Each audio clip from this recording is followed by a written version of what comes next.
성경 봉독하시겠습니다. 제가 가진 성경으로 710쪽입니다. 바사왕 고레스 원년에 여호와께서 에레미야의 입을 통하여 하신 말씀을 이루게 하시려고 바사왕 고레스의 마음을 감동시키심에 그가 온 나라에 공포도 하고 조사도 내려 이르되, 바사왕 고레스는 말하노니 하늘의 하나님 여호와께서 세상 모든 나라를 내게 주셨고 나에게 명령하사 유다 예루살렘의 성전을 건축하라 하셨나니, 이스라엘의 하나님은 참 신이시라. 너희 중에 그의 백성된 자는 다 유다 예루살렘으로 올라가서 이스라엘의 하나님 여호와의 성전을 건축하라. 그는 예루살렘에 계신 하나님이시라.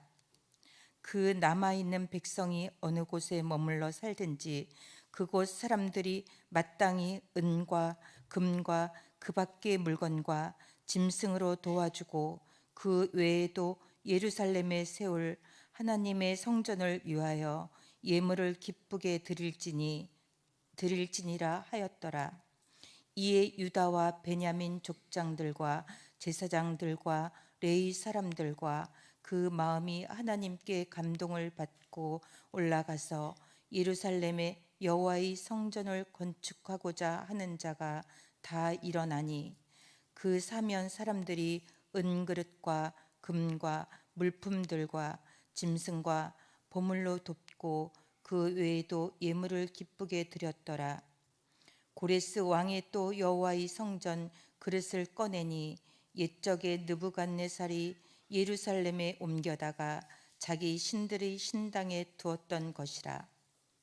바사왕 고레스가 창고지기 미드르닷에게 명령하여 그 그릇들을 꺼내어 세어서 유다 총독 세스바살에게 넘겨주니, 그 수는 금 접시가 30개요 은 접시가 1000개요 칼이 29개요 금 대접이 30개요 그보다 못한 은 대접이 410개요 그 밖에 그릇이 1000개이니 금, 은 그릇이 모두 5400개라. 사로잡힌 자를 바벨론에서 예루살렘으로 데리고 갈 때에 세스바살이 그 그릇들을 다 가지고 갔더라. 아멘.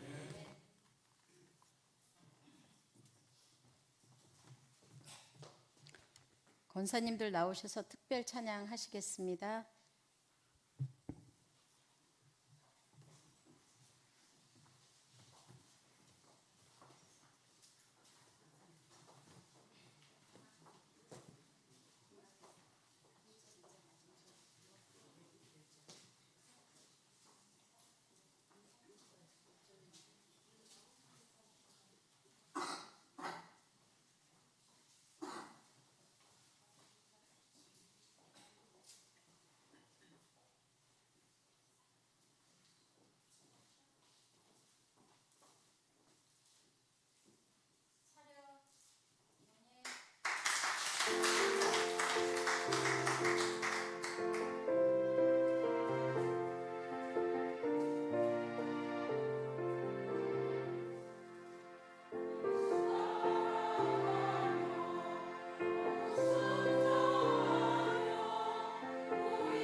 이제 담임 목사님 나오셔서 하나님이 만드시면 라는 제목으로 말씀 전해 주시겠습니다.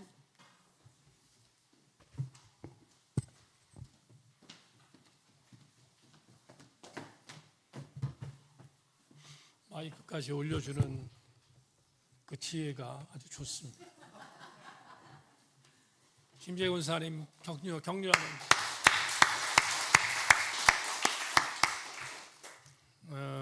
고세 권사님 건강한 모습으로 태어나셨는데 아직 그래도 안정을 좀 쉬어야 될 부분들이 있으니까 우리 권사님 위해서도 격려하는 박수.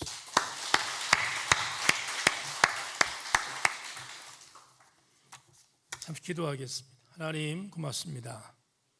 오늘 주의 은혜 안에서 말씀을 이제 나눌 터인데 성령께서 인도하셔서 권사님들에게는 도전으로 또 우리 교우들에게는 은혜로 함께 접목되는 귀한 시간 되게 하여 주옵소서. 하나님의 은혜를 믿고 기대하며 예수 그리스도의 이름으로 기도합니다. 아멘.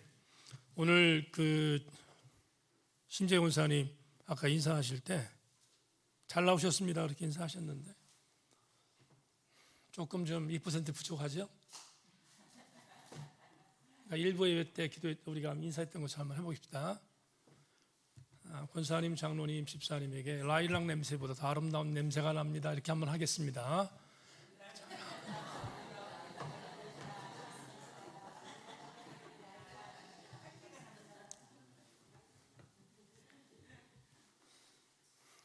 그렇게 되기를 바랍니다. 자, 오늘 설교 제목 오늘 아모스 강해를 한 주 뒤로 미루고 권사의 헌신 예배의 제목 설교로 말씀을 나눕니다. 제목 한번 보겠습니다. 다 같이 한번 읽어볼까요? 시작. 하나님이 만드신. 자, 이런 제목으로 하나님 말씀의 은혜를 나누겠습니다. 은혜 받는 시간 되기를 소망합니다.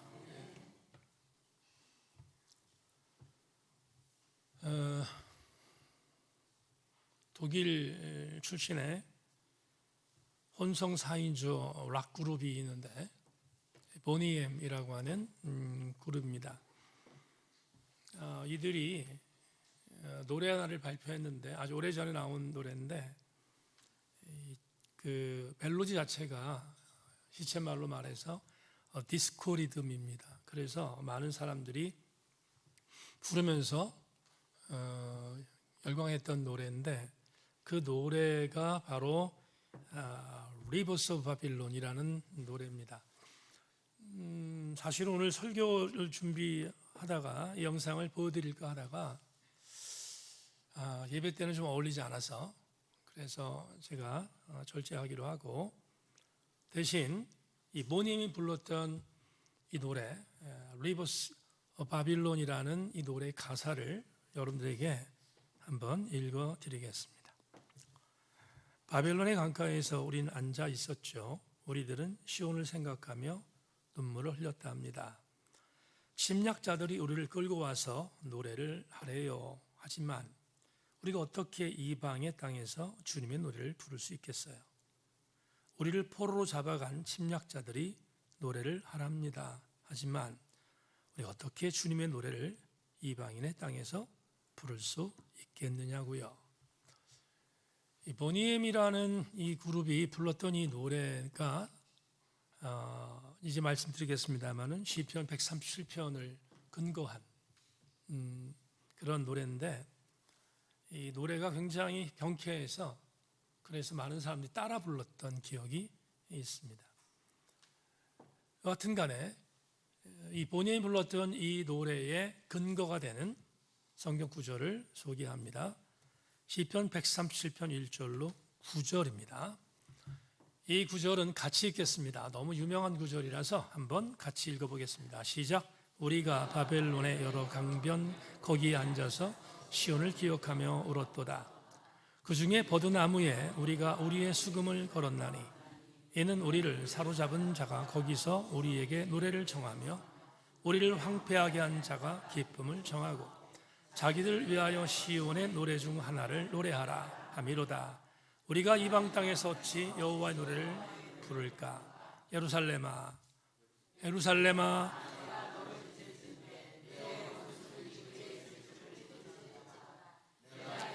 기억하지 아니하거나 내가 가장 즐거워하는 것보다 더 즐거워하지 아니할진대 내 혀가 내 입 천장에 붙을지로다. 여호와여, 예루살렘이 멸망하던 날을 기억하시고 에돔 자손을 치소서. 그들의 말이 헐어버리라 헐어버리라 그 기초까지 헐어버리라 하였나이다. 멸망할 딸 바벨론아, 내가 우리에게 행한 대로 내게 갚는 자가 복이 있으리로다. 내 어린 것들을 바위에 메어치는 자는 복이 있으리로다. 안심하고 아멘하기 바랍니다.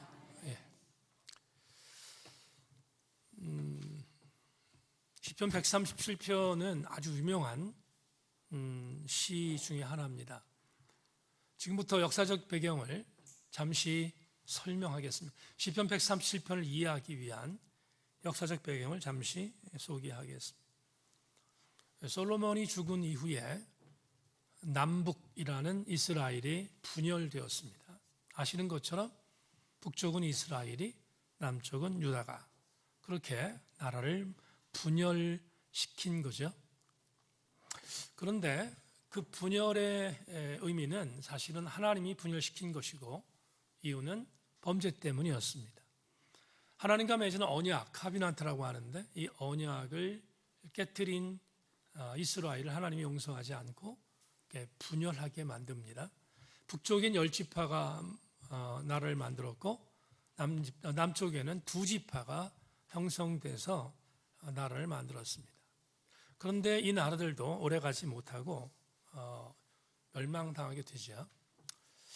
근데 멸망의 서곡이 진행되는데요. 멸망의 서곡은 뭐냐면 우리가 지금 아모스 보고 있잖아요. 주일 낮예배 때 722년에 북왕국이 멸망을 당합니다. 멸망시킨 나라는 아수르였죠. 근데 아수르가 오래가지 못했습니다. 아수르라는 나라는 바벨론이라는 나라한테 멸망을 당하게 됩니다. 바벨론이 정말 엄청난 세력을 갖고 페르시아 전 지역을 장악했는데 마찬가지 바벨론도 오래 갈 줄 알았는데 오래 가지 못합니다. 역시 바사라는 나라, 지금 미국과 전쟁 중인 이란이 바로 페르시아 바사입니다. 바사가 접수합니다. 그래서 바사의 통치 아래 들어갔는데 여기까지만 지금 아수르, 바벨론, 바사, 물론 이후에 헬라가 또 바사를 점령합니다만은 그 과정에 있는 내용을 좀 보시면 되겠는데요. 아수르, 바벨론, 바사라는 이 세 나라가 서로 땅을 차지하죠. 그러다가 속국이었던 이스라엘, 속국이었던 유다라는 나라는 빼앗은 나라들에게 속국으로 들어갑니다. 너무 자연스러운 일이 아닐 수 없었습니다. 그런데 여러분, 원고에 네 번에 걸쳐서 남유다의 백성들이 바벨론 혹은 바사로 끌려갔던, 정확하게 얘기하면 바벨론에게 끌려갑니다. 바벨론에 끌려간 네 번의 역사적 정황들이 나오는데요. 그 정황들은 원고에 있으니까 여러분들 한번 확인해 보셨으면 좋겠는데, 가장 중요한 게 뭐냐 하면 마지막 네 번째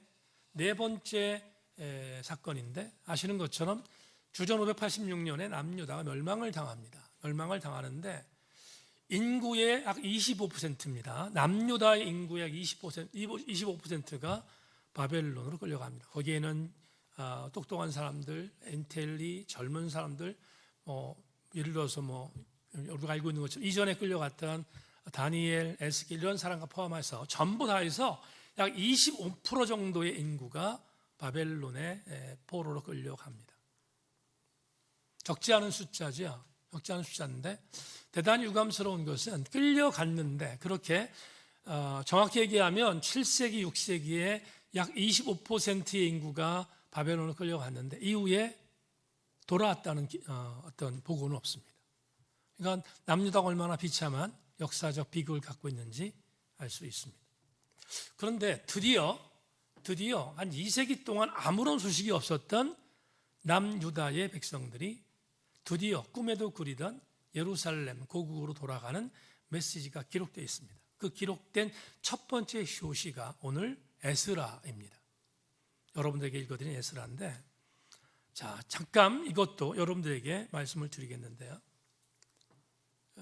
한 200년여간 원초적으로 얘기하면 200년부터 시작해서 70년여간까지 계속 끌려갔습니다. 끌려갔는데 그렇게 해서 약 70년이 흘렀는데 바야흐로 이 본문의 배경은 언제냐? 바사의 고레스가, 바사왕 고레스입니다. 고레스가 그 막강했던 바벨론의 느부갓네살 제국을 멸망시킨 것을 배경으로 삼고 있습니다. 오늘 에스라는 그게 배경입니다. 이때가 언제냐? 정확한 말하면 주전 539년입니다. 539년에 바사의 고레스가 바벨론의 왕을 점령하고 나라를 멸망시켰습니다. 바사 제국이 시작된 겁니다. 그리고 난 뒤에 1년이 지났습니다. 그러니까 서기록으로 말하면 주전 538년이 됩니다. 538년에 바사의 창시자였던 고레스가 칙령을 하나 발표합니다. 칙령을 발표하는데 그 칙령을 먼저 읽어드리겠습니다. 오늘 본문 1절부터 4절인데 칙령, 바사의 고레스가 공포한 칙령입니다. 여러분 따라오십시오. 바사왕 고레스 원년에 여호와께서 예레미야의 입을 통하여 하신 말씀을 이루게 하시려고 바사왕 고레스의 마음을 감동시키시매 그가 온 나라에 공포도 하고 조소도 내려 이르되 바사왕 고레스는 말하노니 하늘의 하나님 여호와께서 세상 모든 나라를 내게 주셨고 나에게 명령하사 유다 예루살렘의 성전을 건축하라 하셨나니 이스라엘의 하나님 찾으심이시라. 너희 중에 그의 백성된 자는 다 유다 예루살렘을 올라가서 이스라엘의 하나님 여호와의 성전을 건축하라. 그는 예루살렘에 계신 하나님이시라. 그 남아있는 백성이 어느 곳에 머물러 살든지 그곳 사람들이 마땅히 은과 금과 그 밖의 물건과 짐승으로 도와주고 그 외에도 예루살렘에 세울 하나님의 성전을 위하여 예물을 기쁘게 드릴지니라 하였더라. 역시 안심하고 아멘. 네, 제가 안심하라는 말씀을 드린 이유를 설명하겠습니다. 고레스는 어느 나라 왕입니까? 고레스는 바사 왕입니다. 그러면 이방 왕인 게 맞죠? 이방 왕입니다. 그런데 1절부터 4절에서 정말 놀라운 칙령을 발표합니다. 놀라운 칙령이 뭐냐 하면 이런 겁니다. 여러분, 바벨론이라는 나라는 유다를 멸망시킨 나라인데 그 바벨론은 남유다를 강압해서 정책을 폈습니다. 종교도 탄압하고 그리고 끌고 온 사람들을 식민지 계층으로 만들어서 노예로 삼고 이렇게 강력한 강압책을 했던 사람이 바벨론의 느부갓네살인데 바벨론이 바사한테 멸망을 당했다고 했습니다. 바사의 고레스는 정반대였습니다. 놀라운 일은 바사의 고레스는 반대로 유다 백성들에게 유화 정책을 폈습니다. 그의 유화 정책이 오늘 1절부터 4절에 고스란히 나와 있는데 바벨론을 멸망시킨 그 이듬해 538년에 칙령을 발표했는데 이게 놀라운 일이에요. 여러분들은 잘 모르겠습니다만은 바사는 페르시아를 씁니다. 페르시아, 이란어를 쓰는 거예요. 페르시아를 쓰는데 거기에는 아람어까지 포함되어 있습니다. 그런데 칙령을 발표했는데 고레스가 아람어, 페르시아로 칙령을 발표한 게 아니라 유다 백성들의 언어가 무슨 언어죠? 히브리어잖아. 히브리어로 칙령을 발표한 거예요. 그러니까 포로로 끌려가 있는 유다 백성들을 배려한 겁니다. 배려해서 히브리어로 칙령을 발표했는데 4가지를 발표합니다. 첫째, 이렇게 말합니다. 내가 이 바벨론에 끌려온, 바벨론, 바사입니다. 바벨론에 끌려온 유다 백성들을 지금부터 해방시킨다. 자유를 준다는 겁니다. 자유를 주는데 어떤 자유를 주냐면 내가 너희들 중에 자원하는 사람이 있으면, 자원하는 사람입니다. 자원하는 사람이 있으면 너희들이 꿈에도 그리는 고국 예루살렘으로 돌아가게 만들 거다. 이게 첫 번째입니다. 아시겠죠? 잘 따라오십시오. 첫 번째가 돌아가게 만든다는 겁니다. 두 번째, 돌아가는 것도 엄청난 일인데 이 고레스가 정말 엄청난 일을 하나 또 선포합니다. 너희들이 예루살렘에 돌아가면 너희들에게 그토록 사무쳤던 성전을 건축해도 괜찮다 이렇게 말합니다.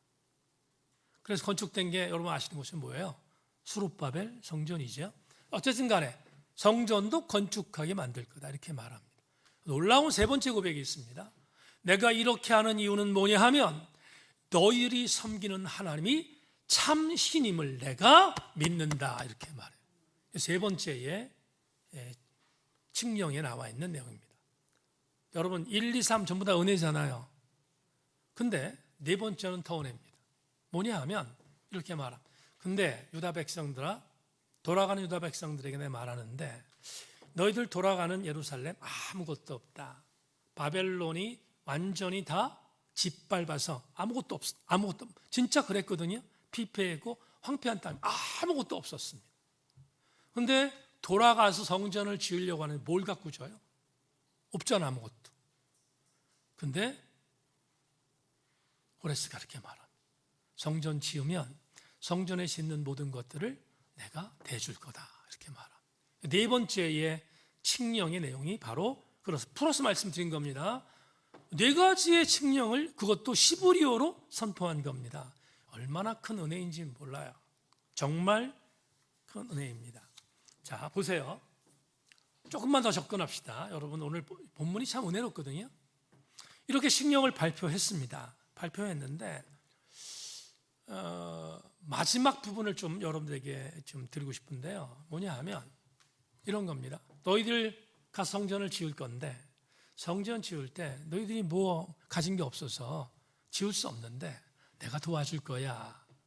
그러면서 오늘 7절부터 11절까지 말씀을 보면 우리 오늘 저기 누구야 권수미 권사님이 오늘 이 성경 봉독했는데 유치원 어린아이처럼 봉독했어요. 오늘 그게 뭐 직업은 못 속이는 것 같아요. 또박또박 잘 들어왔습니다. 근데 뭐라고 7절부터 11절에서 얘기했는지 한번 다시 복기해 보겠습니다. 여러분 자막 보십시오. 고레스 왕이 또 여호와의 성전 그릇을 꺼내니 옛적에 느부갓네살이 예루살렘에 섬겨다가 자기 신들의 신당에 두었던 것이라. 바사한 고레스가 창고지기 미드르다덱에 명령하여 그 그릇들을 꺼내어 세워서 유다 총독 세스바셀에게 넘겨주니 그 수는 금접시가 30개요 은접시가 1000개요 칼이 29개요 금대접이 30개요 그보다 못한 은대접이 410개요 그 밖에 그릇이 1000개이니 금, 은 그릇이 모두 5400개라. 사로잡힌 자를 바벨론에서 예루살렘으로 데려갈 때에 세스바살이 그 그릇을 다 가지고 갔더라. 주세요. 이렇게 말한 겁니다. 고레스가 재무부 장관을 불렀습니다. 불러서 이제 유다로 돌아가는 백성들이 있을 텐데 유다로 돌아간 백성들에게 선물을 줘라 이렇게 말합니다. 뭐냐 하면 지금 바벨론의 느부갓네살이 솔로몬 성전을 초토화시킬 때 약탈했던 것들, 금, 은으로 만든 그릇들, 여러 가지 기명들을 다 꺼내서 내어 주어라 이렇게 말합니다. 돌려주는 겁니다. 1부 때도 잠깐 얘기했는데 일본 놈들은 안 그러잖아요. 일본인들이 아니라 일본 놈들은 안 그래. 일제감정기 때 뺏어갔던 거 안 주잖아요 지금. 그런 나쁜 놈들이 어디 있어요. 근데 오늘 본문에는 뭐합니까? 돌려준다 이 말입니다. 은금이 있으니 그것들을 팔면 충분히 성전을 건축할 수 있는 여러 가지의 자원이 됩니다. 그런데 그것보다 더 중요한 아주 중요한 신학적 의미가 이 안에 있습니다. 자 보세요. BC 586년에 느부갓네살이 유다를 멸망시킬 때 솔로몬 성전을 초토화시켰습니다. 그 안에 있는 모든 것들을 다 빼앗아서 약탈해 갔습니다. 그런데 이스라엘 백성들이 가장 소중히 여겼던 솔로몬의 한 진귀한 것이 있었습니다. 뭡니까? 하나님의 법궤입니다. 하나님의 법궤는 이스라엘의 정신적인 지주였습니다. 전부였습니다. 그런데 바벨론의 느부갓네살이 법궤를 산산조각냈습니다. 그러니 이스라엘 자존심은 완전히 짓밟힌 것이고요. 성전이 완전히 무너진 것이 상징화됐습니다. 70년이 지났습니다. 70년이 지났는데 돌아가는 유다 백성들에게 미드르닷이라고 하는 재무장관을 불러서 이렇게 말합니다. 법궤는 없지만 뺏어온 솔로몬 성전에 있었던 집기들은 다 내줘라. 무슨 신학적 의미가 있는가? 여러분, 이 아니면 잇몸이라고. 이스라엘 신앙 공동체의 포로에서 돌아가는 백성들에게 하잘것없는 것처럼 보였던 솔로몬 성전에 있었던 은과 금으로 만든 기명들은 그들의 자존심이었어요. 하나님을 상징하는 자존심이었어요. 그걸 준다는 거예요. 지금 다시 돌려준다는 겁니다. 그들은 굉장히 기뻤을 겁니다. 왜냐하면 하나님을 상징하는 자존심을 돌려준다고 하니 얼마나 감동적인 이야기입니까? 여기까지 해피엔딩이에요. 다시 한번 말씀드리지만 고레스는 마치 바사왕이 아니라 무슨 왕 같아요? 유다의 왕 같습니다. 그러면 해피엔딩으로 끝날 것 같은데 아직 숙제가 남았습니다. 어떤 숙제가 남았는가? 하드웨어는 됐어요.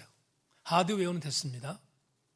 여러분, 은금 기명도 주고, 그리고 고레스가 모든 하드웨어를 다 만들어준다고 했으니까 이제 하드웨어는 된 겁니다. 문제는 뭐냐? 소프트웨어입니다. 소프트웨어가 뭐죠? 갈 사람이 필요하잖아요. 지금 포로로 끌려와 있는 포로들 중에서 가야 될 사람들이 있어야 이 일이 될 거 아니에요. 무슨 얘기 하셨습니까? 다시 포로에서 보국으로 가고자 하는 사람들이 있어야 됩니다. 근데 문제는 심각합니다. 제가 주석 하나 읽겠습니다. 따라오십시오. 천유다 사람들이 주전 605년에 바벨론으로 끌려와 살기 시작한 지 60년이 되었다. 바벨론에 끌려온 1세대의 삶은 고달프고 힘들었겠지만 그들에게 태어난 2, 3세대들은 바벨론에서 잘 적응하고 살았다. 역사적 자료들을 살펴보면 이들이 얼마나 바벨론에서 잘 적응하고 살았던지 유다로 돌아가기를 거부했다. 풍요롭고 편안한 바벨론 생활을 버리고 실현되지 않을 수 있는 꿈을 쫓아 조상의 나라로 돌아가는 건 지나친 모험이라고 생각했기 때문이다. 이해하셨습니까? 그럴 수 있죠, 충분히. 여러분, 지금 교포들 중에서 이 3세대에 있는 아이들이 대한민국이 뭐 이렇게 중요하겠어요? 1세대는 고향이 그립지만 이 3세대들은 더군다나 자기들 살고 있는 바벨론 땅, 바사 땅은 안정됐거든요. 물론 포로였지만 식민지였으니까 본국 백성에 비해서는 좀 나름대로 어떤 어려움이 있었겠지만 그런대로 편안했고 그런대로 먹고 살만 했습니다. 근데 고국으로 돌아가면 아무것도 없습니다. 말 그대로 시체의 말로 개고생합니다. 성전까지 지어야 하니까 얼마나 힘들겠습니까? 그러니 돌아가려고 하는 2, 3세대가 있습니까? 없습니까? 없는 겁니다. 없는 겁니다. 이게 소프트웨어입니다. 자, 그러면 이렇게 소프트웨어가 빈약한 상태에 어떤 일이 벌어졌는지 우리는 5절 말씀을 다시 한번 보기를 원합니다. 오늘 설교가 굉장히 빠르게 진행되는데 5절을 보겠습니다. 5절 다 같이 한번 5절만 읽겠습니다.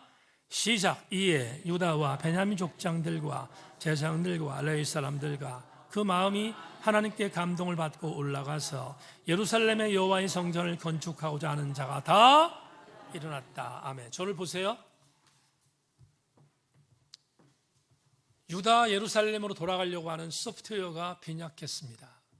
그런데 천만다행으로 몇몇 사람들이 가겠다고 일어납니다. 누가 가겠다고 했는가?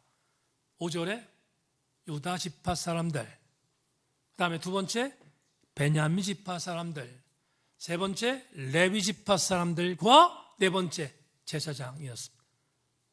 우리가 센스 빠른 분들은 벌써 이해하셨을 거예요. 이들이 왜 일어났지? 이들은 남유다 백성들이었으니까. 여러분, 남유다는 무슨 지파 무슨 지파? 베냐민 지파와 유다 지파가 형성했던 나라니까.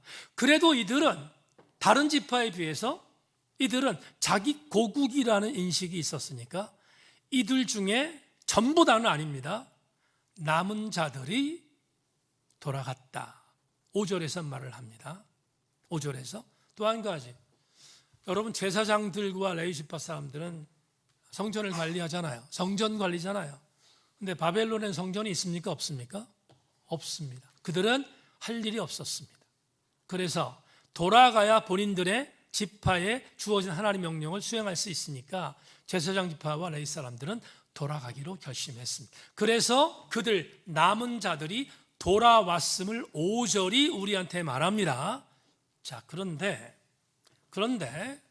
이거 지금까지 얘기한 것은 여러분 해석입니다. 해석인데 이제 정말 중요한 얘기를 레마로 돌아가기 위하여 정말 중요한 메시지를 전하겠습니다. 극적인 드라마가 연출됐는데 이 극적인 드라마가 연출된 게 과연 어떻게 가능했을까? 어떻게 가능했을까? 오늘 권사의 원신 예배를 드리는 여러분들에게 드리고 싶은 말씀이 있어서 오늘 본문을 택했는데 두 가지를 보겠습니다. 어떻게 엄청난 일이 벌어졌지?를 질문했을 때 두 가지의 답이 있습니다. 먼저 다시 1절로 갑니다. 1절 다시 한번 봅니다. 제가 읽겠습니다. 바사왕 고레스 원년에 여호와께서 예레미야 입을 통하여 하신 말씀을 이루게 하시려고 바사왕 고레스의 마음을 감동시키심에 그가 온 나라에 공포도 하고 조소도 내려 이르래. 자, 바사왕 고레스가 이방의 왕인데 말도 안 되는 칙령을 발표하면서 유다 백성들을 위한 돌아가는 꿈을 이루어 준 놀라운 역사가 1절에 있습니다. 어떻게 가능했지? 이 놀라운 일이 어떻게 가능했지? 그러다가 1절에 한 단어가 답을 제시합니다. 여러분, 하나님께서 고레스의 마음을 어떻게 하셨어요? 다시 한 번만. 하나님이 고레스의 마음을 뭐 하셨어요? 감동시켰다. 이렇게 말합니다. 5절로 가겠습니다. 5절. 다시 한번 5절 같이 한번 읽어보겠습니다. 같이 시작. 이에 유다와 베냐민 족장들과 제사장들과 레위 사람들과 그 마음이 하나님께 감동을 받고 올라가서 예루살렘의 여호와의 성전을 건축하고자 하는 자가 다 일어났다. 그러면 네 종류의 부류들에게 공통적으로 임했던 게 하나 있어요. 뭐죠? 하나님이 그들에게도 뭘 주셨습니까? 감동을 주셨다. 이렇게 말합니다. 감동을 주셨다. 여러분, 감동이라는 히브리어를 헤이스라고 하는데 이 감동이라는 단어, 이 단어 에리스라는 이 단어에 대한 진짜 의미, 원어적인 의미가 뭐냐 하면 좀 자극적으로 말씀드리겠습니다. 에리스는 흥분하는 겁니다. 흥분시키는 겁니다. 본문에는 아주 정말 은혜로운 말로 번역되어 있어요. 감동시켰다. 그런데 원어로 말하면 흥분시켰다. 그런 뜻입니다. 하나님께서 네 종류의 남은 자들을 흥분시켰고 고레스를 흥분시켰다. 그러면 놀라운 일이 뭐냐 하면 이 단어 1절도 마찬가지고 5절도 마찬가지고 감동시키심에는 수동태입니다. 히브리어 원어도 그렇게 돼 있어요. 수동태입니다. 그러면 수동태는 뭔가를 시켰다는 거잖아요. 시킨 것에 대한 주체가 있습니다. 맞습니까? 주체가 있습니다. 감동 주었다가 아니라 감동시키셨다의 주체는 말할 것도 없이 누구? 하나님이셨습니다. 그럼 이렇게 표현할 수 있죠? 하나님이 설교 제목처럼 뭐 하신 겁니까? 만드셨습니다.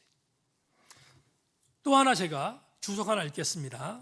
똑같이 송병헌 교수의 책에 나오는데요. 이렇게 말합니다. 다행히 하나님은 다니엘과 에스겔 같은 선지자들의 가르침을 마음에 두고 약속의 땅으로 돌아가기를 갈망하는 소수를 남겨두셨다. 여기 남겨두셨다는 말도 하나님이 만드셨다는 겁니다. 하나님이 주체입니다. 하나님이 그렇게 만든 겁니다. 보세요. 2세대들, 3세대들 가운데서 유다 지파, 베냐민 지파의 사람들이 버팅기지 않고 예루살렘으로 가도록 하나님이 감동을 주신 겁니다. 감동시키신 겁니다. 오늘 설교 제목으로 하나님이 그들을 그렇게 만드셨다. 더 중요한 것, 고레스 이방 왕입니다. 이방왕이 여러분 무슨 유다에 무슨 배려가 있다고 그렇게 하겠습니까? 근데 바사의 왕 고레스가 4가지의 칙령을 발표하면서 정말 전적으로 유다를 위한 그런 칙령을 발표할 수 있었던 이유도 한 가지. 하나님이 고레스를 만드셨기 때문이다. 자막으로 레마를 보겠습니다. 레마. 오늘 권사의 헌신 예배에 선포하고 싶은 메시지가 있습니다. 하나님이 만드시면 됩니다. 여러분, 명제가 간단하지만 분명히 선포합니다. 하나님이 만들어 내시면 되는 것입니다. 그게 오늘 권사의 헌신 예배를 통해 드리고 싶은 메시지입니다. 자, 한 가지 단어만 더 보겠습니다. 5절 다시 보겠습니다. 5절, 이번엔 제가 읽습니다. 이에 유다와 베냐민 족장들과 제사장들과 레위 사람들과 그 마음이 하나님께 감동을 받고 올라가서 예루살렘의 여호와의 성전을 건축하고자 하는 자가 다 따라합니다. 일어나니. 어떻게 했어요? 일어났습니다. 하나님이 감동을 주셔서 하나님이 만드시니까 정말로 아무런 감동이 없었던 자들이 감동을 받고 일어섰다. 예루살렘으로 올라가기로 결심했다. 성전 건축하기로 결심했다. 일어났다라는 표현으로 썼습니다. 여기 일어났다라는 단어가 히브리어 쿰이라는 단어의 번역입니다. 우리는 이 단어가 생소하지 않습니다. 왜 생소하지 않느냐 하면 신약 성경에서 예수께서 이 단어를 이미 쓰셨기 때문입니다. 여러분, 마가복음 5장에 보면 가버나움 지역의 회당장으로 있었던 야이로의 딸이 죽었습니다. 예수님께 자기 딸이 죽게 되었으니 한번 신방가 달라고 요청했는데 머뭇거리다가 회당장 야이로의 집에 도착했는데 이미 딸이 죽었습니다. 수많은 사람들이 헌화하고 통곡하고 죽은 사람 어쩔 수 없으니까. 그런데 주께서 이렇게 말합니다. 이 소녀는 죽은 게 아니라 잔다. 수많은 사람들이 비웃었습니다. 와, 저 사람이 지금 이 소녀가 죽었는데 잔다고 말한다고 정말 비아냥거리고 조소합니다. 야이로에게 이렇게 말합니다. 네 딸이 있는 곳으로 가자. 올라갑니다. 올라가서 야이로의 딸을 향해서 이렇게 아람어로 외칩니다. 여러분, 예수님이 히브리어로 헬라어로 말한 게 아니라 아람어로 외쳤습니다. 아람어로 뭐라고 표현했는가? 이렇게 외쳤습니다. 소녀야, 달리타, 일어나라, 쿰 이라고 외쳤습니다. 그러자 성경은 말합니다. 자고 있던 소녀가 일어났다고 말합니다. 여기 단어가 뭐죠? 쿰입니다. 쿰은 언제 쓰느냐? 이럴 때 씁니다. 무목적, 무방향, 무의미, 무감각에 빠져 있는 상태의 것들을 일으켜 세울 때 쓰는 단어입니다. 쿰이라는 단어를 예수께서 쓴 것은 회당장 야이로의 딸 주변에 있던 모든 사람들이 이런 상태였다는 것을 말해줍니다. 다시 본문으로. 2, 3세대들이 너무 좋았습니다. 바벨론 편안했습니다. 안주할 만합니다. 예루살렘에 갈 이유 없습니다. 그들은 아무것도 없는 할아버지의 땅, 아버지의 땅에 가서 개고생하고 싶은 마음 없었습니다. 그들은 충분히 거기 안주할 만한 의미가 있었습니다. 그런데 하나님께서 그들에게 가셔서 그들의 마음을 모두에게 감동시켜 주셨고, 감동시켜 준 그들은 일어났음을 성경이 우리한테 알려줍니다. 그러면 우리는 오늘 여러분 레마가 설득력 있게 다가옵니다. 감동시켜 주신 분도 하나님, 일으켜 세워주신 분도 하나님. 그러니까 이 두 가지의 주체자가 하나님이라면 하나님이 만드시면 되는 겁니다. 우리가 만들면 실패하지만 하나님이 만드시면 되는 겁니다. 지난주에 있었던 목회 경험도 하나 말씀을 드리고 설교를 맺겠습니다. 목회 현장에서 목회자가 제일 힘들어하는 게 하나 있습니다. 뭐냐 하면 사람이 변하지 않는 겁니다. 사람이 변하지 않는 것 참 목회자를 힘들게 합니다. 저도 수없이 경험하고 있고 경험했고 또 경험할 것입니다. 여러분 기분 나쁘게 생각하지 마십시오. 그건 뭐 정상이니까 그렇습니다. 안 변합니다. 제가 그럴 때가 참 많아요. 어떻게 이렇게 안 변하지? 근데 가끔 그런 생각이 들어요. 그게 성경적이다. 안 변하는 게 성경적이다. 그런 생각이 들어요. 지난주에 장인 권사님 아버님이 소천하셨다는 얘기를 들었습니다. 수요일 날 저녁에 늦게 소천하셨는데 아침에 부고 공문이 왔습니다. 아버님 돌아가셨다고. 그래서 불이 나게 조화를 보내고 그리고 셀 인턴들과 셀 리더방에 부고 공지를 하고 홈페이지에 부고 공지를 했습니다.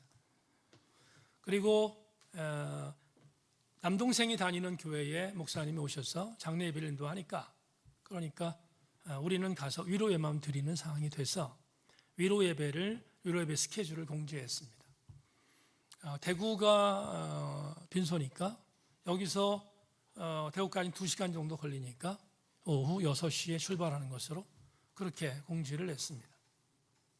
오후 6시 출발하면 8시쯤 도착해서 위로 예배 드리면 되겠다 생각했습니다. 그래서 그렇게 공지를 한 겁니다. 근데 공지를 한 뒤에 한 1시간, 2시간 정도 지난 뒤에 문자가 하나 왔습니다. 우리 교회 지체한테 문자가 왔는데 그 문자가 이런 겁니다. 목사님, 오늘 조문 계획이 있으십니까? 오늘 조문 계획이 있습니까?를 저한테 문자를 보냈습니다.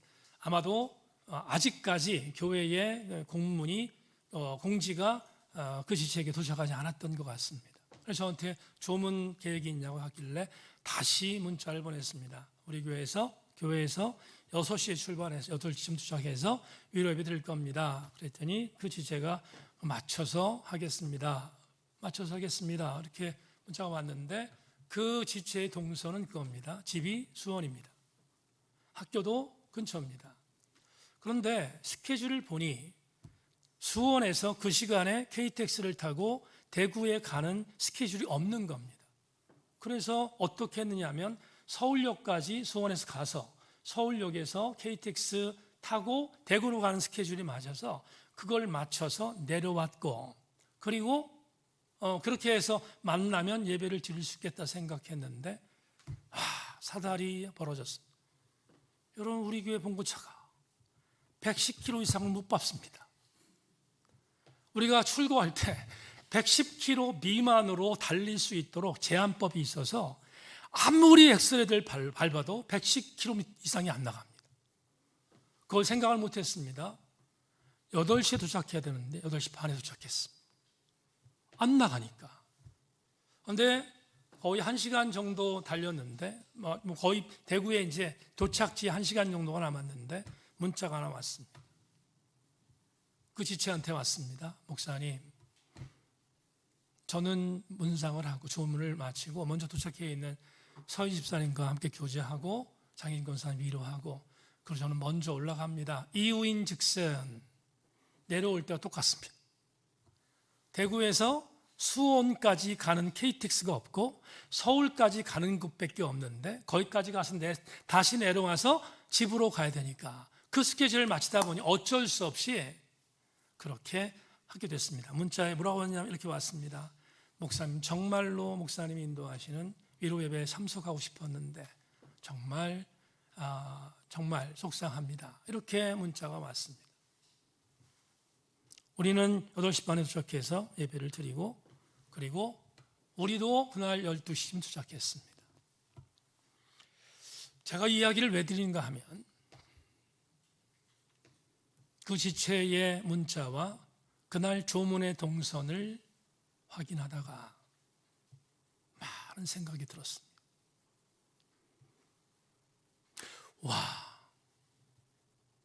이렇게 헌신하다니, 이렇게 섬겨주다니, 같은 셀이니까 그것 갖고 설명할 수 없었습니다.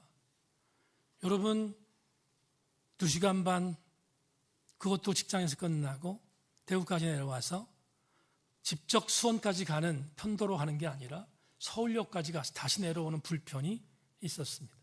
그런데도 내려왔습니다. 왜 말씀을 드리냐면, 그 지체는 불과 3년 전에 헌신, 섬김, 예수 그리스도의 은혜 1도 관계없었던 지체였습니다. 그런데 하나님께서 기회를 주셔서 하나님 몸된 공동체에서 사역을 감당하며 3년 동안 사랑하는 지체를 하나님이 만지시는 것을 제가 직접 보았습니다. 하나님이 그 지체를 만지시고 그 지체를 성령이 조각해 가는 것을 보았는데, 불과 3년 만에 그렇게 변했습니다. 이렇게 선포합니다. 이강동 목사는 여러분을 변화시키지 못합니다. 여러분 변하지 않습니다. 그런데 변하지 않지만 변할 수 있다는 한 가지 중요한 영적인 핵심을 갖는 이유는, 이강동 목사는 변화시킬 수 없지만 성령 하나님은 변화시킵니다. 하나님이 만들면 변화시킵니다. 하나님이 만지시면 변화됩니다. 그래서 목회를 하는 겁니다. 이제 왜 오늘 이 말씀을, 에스라를 본문으로 택했는지 마지막으로 선포합니다. 사랑하는 제천생인께 권사회에 소속된 여러분, 헌신 예배 드리려니까 많이 낯설죠? 안 드리다 드리려니까. 권사님들에게 선포합니다. 사랑하는 제천생인께 권사님 여러분, 여러분 지금 하나님이 만지고 계십니까? 사랑하는 권사의 여러분, 하나님이 여러분을 지금 만들고 계십니까? 만들고 계시다는 것을 답하기 위해서 한 가지를 제시합니다. 말씀을 맺는 엔딩 멘트에 한 이야기를 소개하겠습니다. 아주 오래전 레디컬 디사이프십이라고 해서 미국의 아주 정말 대단한 제자도 운동을 했던 목사님 한 분이 계십니다.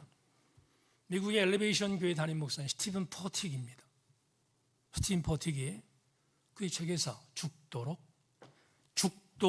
믿어라라는 책을 썼는데, 그 책에 제가 끄집어 설교 원고를 제시하기 위해서 그 책을 다시 폈습니다.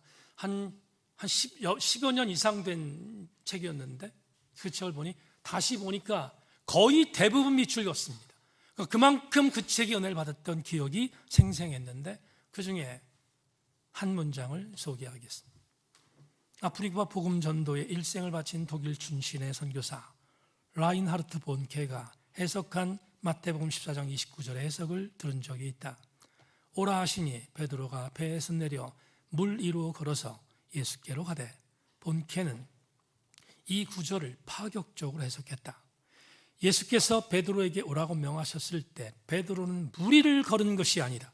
물은 우리를 떠받칠 수 없다. 믿기지 않으면 수영복을 입고 바다에 몸을 던져 물이 당신을 떠받쳐주는지 확인해 보라. 스티븐 포틱의 마지막 이 문장이 12년 이상이 지났지만 지금도 저를 전율하게 만듭니다. 포틱이 말합니다. 베드로는 사실상 물 위가 아닌 말씀 위를 걸은 것이다. 그는 오라는 말씀 속으로 몸을 던졌다.